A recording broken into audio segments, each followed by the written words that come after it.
harapan saya kalau memang tempat ini bisa bertahan lebih lama lagi, ya pastinya pemerintah harus benar-benar memberikan perhatian dengan tempat-tempat seperti ini gitu dalam hal penanganan penyebaran penyebaran penyakit ya dari dampak kegiatan ini gitu, supaya jangan meluas kemana-mana. Sebab bagaimanapun juga yang terkena dampak itu kebanyakan kaum ibu-ibu. Iya, dari bapak-bapaknya yang suka main ke sini, mereka dianjurkan memakai kondom, ternyata nggak mau, pulang ke rumah bawa penyakit, jadi menyebar kemana-mana. Kaget, cemas, bingung, dan dia mengatakan begini, waduh saya ketular no Bu. Nah, dia sudah memutuskan dirinya sendiri, merasa aduh Bu ketular dong, karena sudah saya buka kasus itu. Tahukah anak-anak dari tahun 12 sampai tahun 17 ini yang positif HIV itu 126, yang meninggal 32. Datanya ada di Ibu, tapi tidak boleh dikatakan siapa-siapa karena itu kode etik. Pak RW aja minta, saya nggak bisa, hanya jumlahnya Pak. Ya gimana ya, kan itu kan bukan wilayah saya. Kalau wilayah saya mau aja kita ngomong ya, angkat bicara, tapi itu bukan wilayah saya, jadi saya nggak punya wewenang. Sebenarnya sih kasihan untuk anak-anak, kalau tempat lokalisasi itu dekat ibu rumah tangga, dekat warga biasa. Lama-lama kan anak-anak tergiur loh. Namanya fisik ya, kita gimana ya, nyari ya yang udah biasa aja gitu, yang tanggung, nggak terlalu tua, biasa aja. Sama nyarinya kalau yang jelek ya hindarin. Iya, pengen sih pindah. Rasanya ya yang nggak mau lama-lama di sini lagi. Ya apa aja sih, keluar dari sini.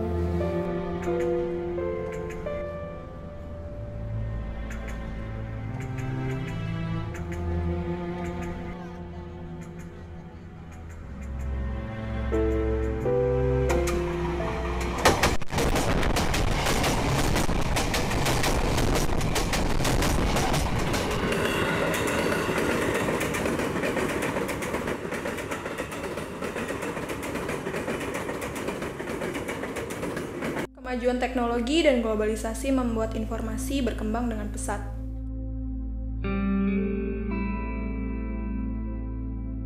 Namun tidak semua kalangan masyarakat mendapatkan akses untuk mendapatkannya.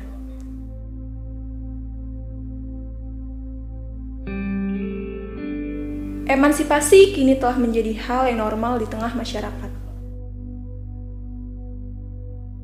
Tetapi hal ini menimbulkan dampak negatif.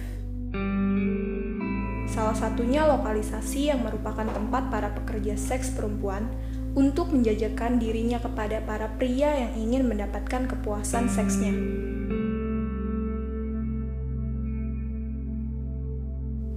Di balik itu semua tersembunyi sebuah penyakit HIV/AIDS yang selain menular dan mematikan. Kita tidak akan tahu bahwa kita dapat terinfeksi penyakit HIV dari mana saja dan faktor apa saja. Sejak kapan bisnis prostitusi di daerah ini berlangsung? Kalau tidak salah, ini kegiatan ini sudah ada sejak tahun 1976. Iya. Waktu itu masih berupa kebun gitu ya, belum banyak bangunan seperti sekarang. Di bantaran rel ya, masih berupa bilik-bilik lah, belum banyak bangunan permanen.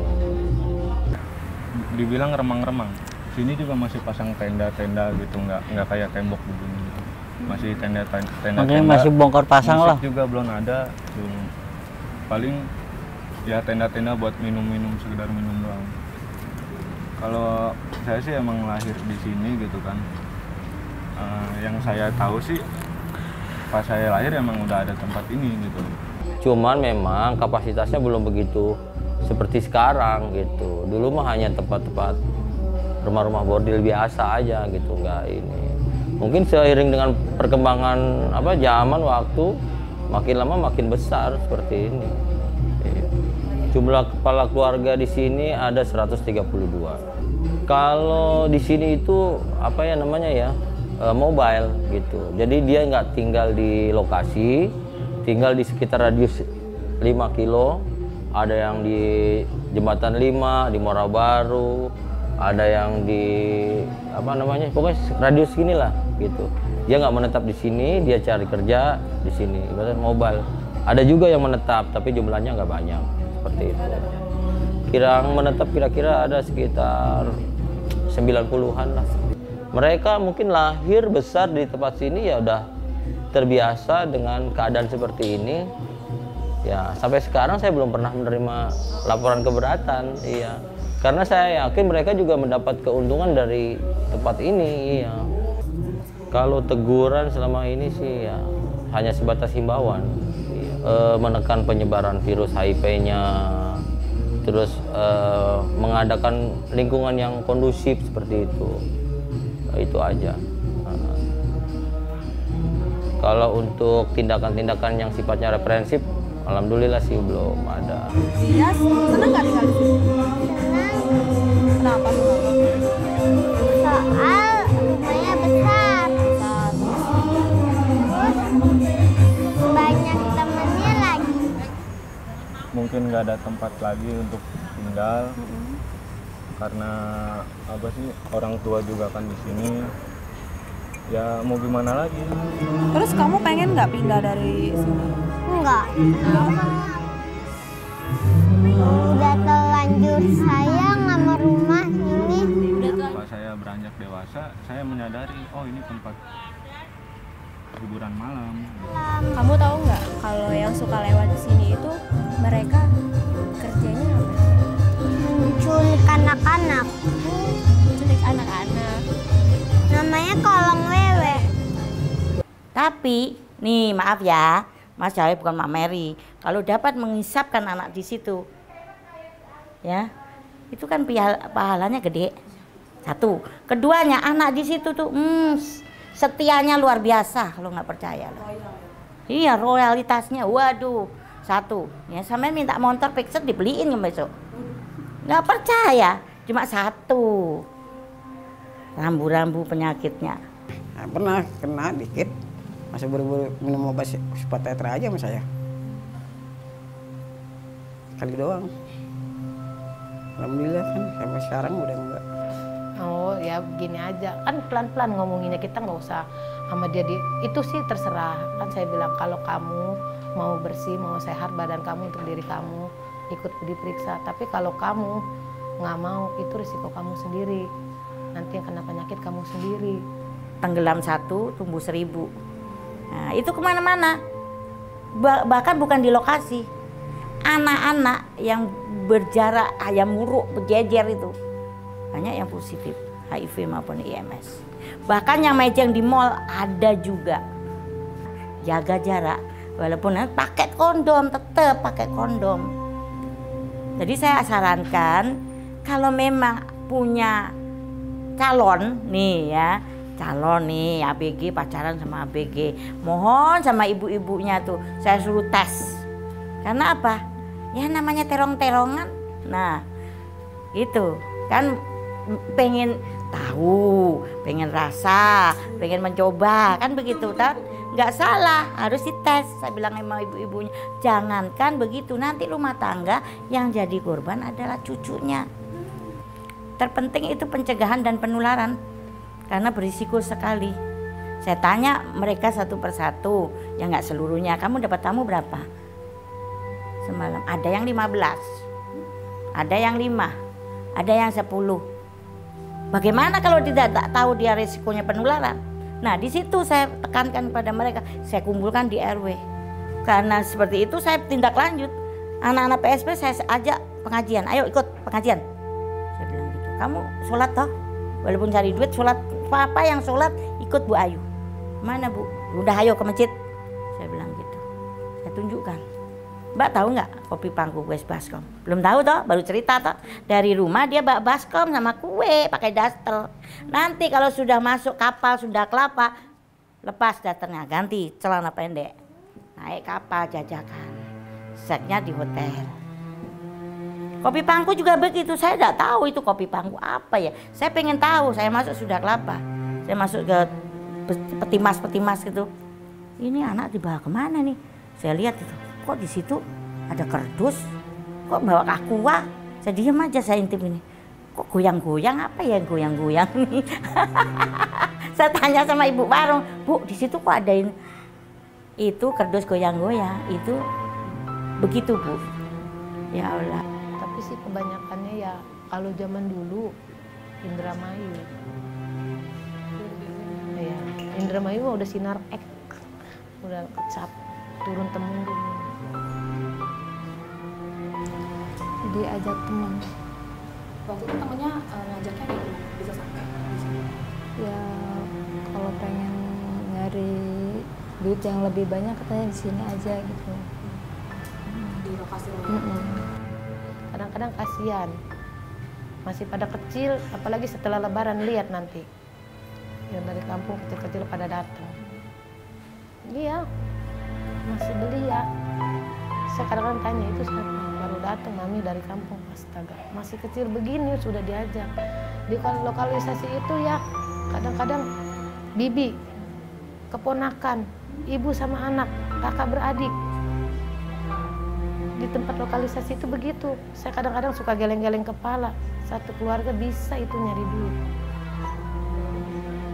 Iya, saya sendiri ya Allah kata saya, kok bisa begitu ya satu keluarga. Kadang-kadang kamu ini sama bibi saya dibawa, kadang-kadang ini sama kakak saya dibawa. Itu 3 loh, bibi, adik, kakak. Kalau saya lagi ada doklingan itu dokter klinik pemeriksaan itu saya deretin namanya. Ini siapa? Oh itu bibi saya. Ini siapa? Oh itu adik saya. Ini saya semponya. Terkadang ibu sama anak.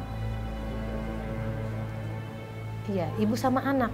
Saya kadang-kadang ya Allah, ibu sama anak. Ini bagaimana ya begini? Ya pengen apa ya? Pengen nyenengin orang tua gitu, pengen kebeli ini, kebeli itu buat orang tua. Ya pengen bikin rumah gitu apa. Nggak mau. Gede mah mau beli rumah sendiri. Ya nanti ya kalau misalkan dia udah pinter nanti sekolah yang benar jadi apa tadi? Jadi dokter ya. Jadi dokter. Jadi dokter.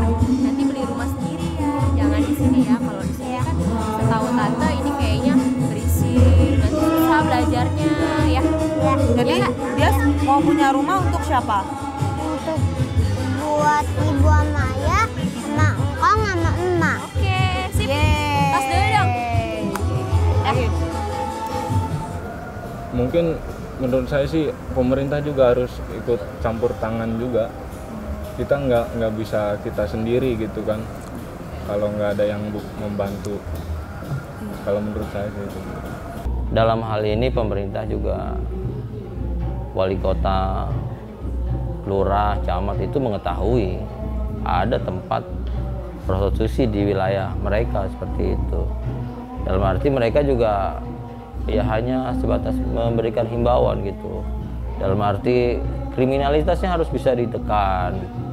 Penyebaran dampak dari tempat ini harus bisa ditekan gitu. Ya dalam hal memberikan penyuluhan gitu seperti itu. Harapannya gini loh Pak, ini kan lingkungannya lingkungan transparan masyarakat di sekitarnya dan lingkungan ini mendampakkan ke remaja juga. Harapan saya ini lingkungan itu yang kondusif terhadap penularannya, kondusif dengan perilakunya, kondusif dengan ya itu tadi skill-skill keterampilan. Sebetulnya dia mau melangkah ini Bu, tapi untuk melangkah dia gandoli dengan adanya situasi lingkungan dia kerja. Anak PSP itu sosialnya tinggi Bu, kalau nggak percaya.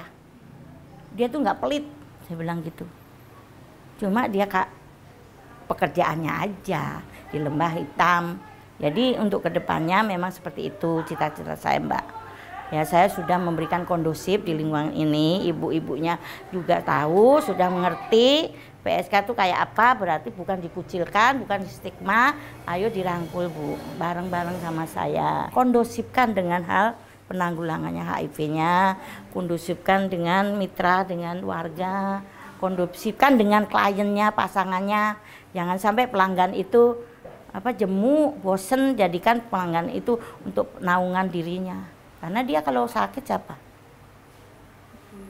Teleponlah pelanggannya yang setia sama dia. Itu cita-cita saya gitu. Jadi pendekatan antara klien dengan PSP itu harus ada kondusif, relasi, sepadan. Jadi mengenai senang dan dukanya harus mau. Karena kalau sudah tidur bersama, emangnya nggak kayak suami istri. Ikatan batin.